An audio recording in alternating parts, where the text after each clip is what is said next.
Hello there, and welcome to the Conversations with Shawna show. I do have to apologize. I set up a reminder, but I put it for yesterday instead of today. I don't know what I was doing when I was setting up the calendar, but I had picked the wrong day. So I do apologize. It is today. It's every Wednesday, typically at 1 p.m. 1 p.m. Mountain Standard Time, I'll be coming in. So welcome to Conversations with Shawna show.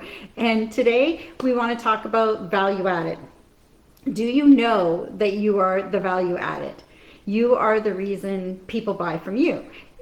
And for those of you who are joining me live, say hi, give me a, oh my goodness, say hi. For those of you on the replay, give me a hashtag replay. So this goes to show you in technology, sometimes you can get flustered. So for those of you who have not met me yet, hi there, I'm Shawna, and I'm a mindset and success coach. I help heart-centered female entrepreneurs to sell with confidence in a way that feels as easy as having a conversation. I guide you through your fear, doubt, and uncertainty so that you can generate wealth doing what you love, sharing your big vision with the world. To me, selling is all about serving. And as I mentioned, today's conversation is about value added. Do you know that you are the value added? You are the reason people buy. Let me know in the comments with a hashtag value added if you see yourself as the value added. You see, we tend to forget, and we become so focused on the products that we're selling, and whether it's products, programs, whatever it is that we're selling. Hi Janet, thank you for joining me live. That we forget that we're the value added because we are so focused on our products, our services, our programs. So I just wanted to share a little story with you.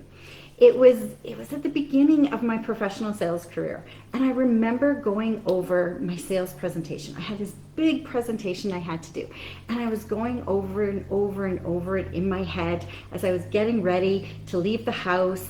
And then again, as I'm in my SUV, I'm driving to the parking lot in downtown Calgary to this big high-rise building.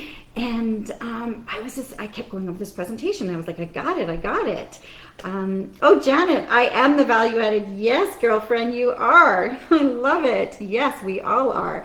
So there I was, and you see, I was delivering this PowerPoint presentation to a group of men property managers, or what I called back then as suits. And I have to laugh because it's funny, because I wore suits all the time. So I used to joke around about, I have to go do a presentation to the suits. So here I was. I had checked into the reception area. I'm sitting on this big leather comfy couch waiting to go into the boardroom and give my sales presentation. And I remember feeling I had those nerves, right? It was a little bit of nervousness, but also there was excitement going on because I knew my presentation inside and out. I'd been practicing it over and over in my head. I'd been visualizing what it was going to look like. And in my mind, I was like, I knew I was going to wow them with my knowledge of the chillers, the cooling towers, the pumps, the control systems, all the stuff for the building maintenance, or the buildings downtown Calgary.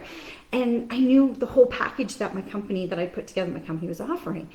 And then as I'm sitting there on this couch and I'm waiting to go in, and I'm going, okay, I got this, I heard my name called. And she goes, Shawna, are you ready? They're ready for you in the boardroom. Please follow me in. So hi Crystal, thank you for joining me. I'm sharing a story with everybody. So as I heard my name called and the reception told me they're ready for you in the boardroom, please follow me. So I got up and I followed this lovely lady through these big doors into this boardroom. And as I walked through those doors, I had my head held high. I introduced myself confidently with a firm handshake, because growing up with brothers, I was always taught to have a firm handshake. So I went and I shook everybody's hands, and I remember thinking as I'm looking around this boardroom table at all these men going, oh my God, I thought there was only going to be a couple of men. Instead, the boardroom table was full. But I was sitting there in my head, I'm going, okay, no worries, you've got this. You've practiced your presentation. You know it inside and out. So there I was, delivering my presentation. I had it up on the board on my PowerPoint. I'm talking about it. And I got about halfway through the presentation. And I started reading the faces in the room, because you could tell. And I started looking at them, and it hit me. All of a sudden it hit me so hard. And I'm like, have you ever had one of those moments where something's hit you so hard that it almost like knocked you over? Because it was one of those wow moments. And here I was going, oh my God, I'm boring myself with this presentation. Never mind the people in the room, but I'm boring myself because I was sitting there thinking in my head, equipment's equipment. It's going to heat or cool the building, blah, blah, blah. That's what I was thinking. And then in that moment, I was like, oh my God, how am I going to finish this presentation?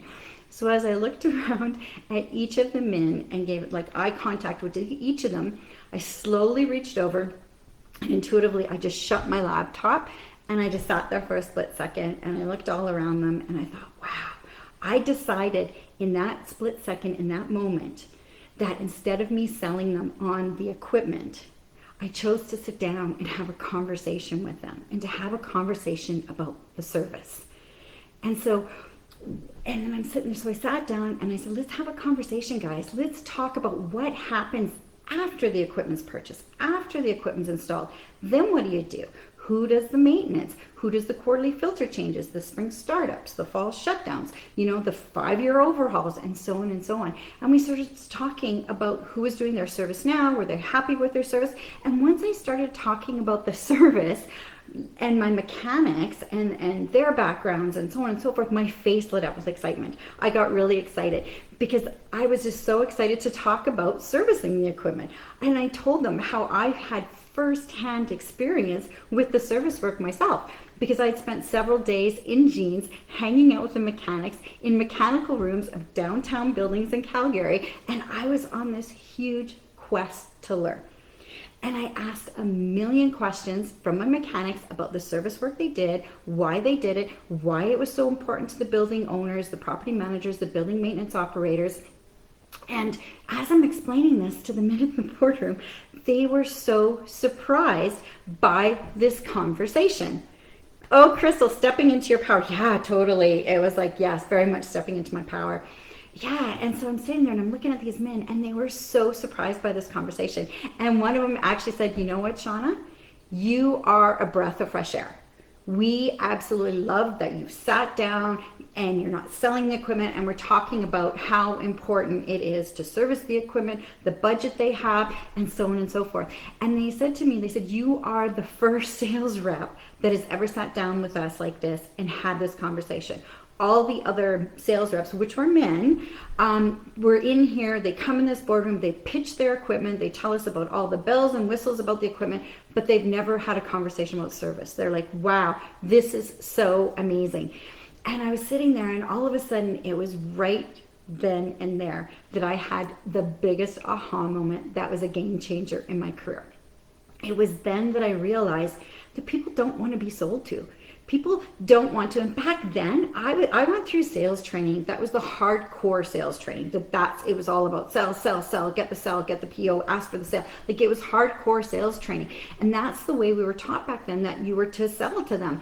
Well, these guys, as even as I call them, the suits, they just wanted to have a conversation. They wanted to get to know me, the value added that I brought to the table, and I understood how important it was to them for extending the life of their equipment through scheduled services, how it would help them plan their budgets out annually. And so we had these amazing conversations. And that was when I was like, oh my God, that's it. It's not about selling. It's about having a conversation. And I tell you, as I walked out of the boardroom, back in the lobby, sitting on this big comfy couch, were two male sales reps from other companies. So, competitors, but I never liked the word competitors. I never looked at them as competitors. They were just other sales reps doing their job like I was. So there was these two men. They were sitting on the couch waiting to go in and do their presentation. And I remember walking by them and I was like smiling so confidently because in my head, I literally was saying to myself, good luck, boys. I nailed it. Like, I totally nailed this one. And so needless to say, I was awarded the sales equipment contract as well as the service contract. And that was just the beginning of my reign as the service contract queen. That's what the name that was given to me by the mechanics I worked with. That became then my focus. It wasn't about selling the equipment itself and the bells and whistles. It became about the service and how could we take care of the customer and look after the customer afterwards. So that's my story, and I wanted to share that with you because it's true. People do buy from people. And I have 25 years of sales experience to back that up. It's not about the price, like most people think. If your clients perceive the value, they will pay the price that you are asking. And if you believe that you are the value added and it shows through your confidence and your belief in yourself, people will buy from you. So I hope you enjoyed this live today. I felt like I was talking really quick, but I really hope you enjoyed this live today because I wanted to share that story with you because it was like I said, it was a game changer for me. And I want to leave you today with this affirmation: I am the value added. I want you to remember that and just say that I am the value added. So remember, I believe in you and I believe in your success. And I will see you next Wednesday at 1 p.m. Mountain Standard Time. Now that I figured out how to reschedule, or pre-schedule, I guess, schedule a live period. I will be back next Wednesday. So wishing you guys all a beautiful Wednesday. Sending you so much love. Take care. Bye.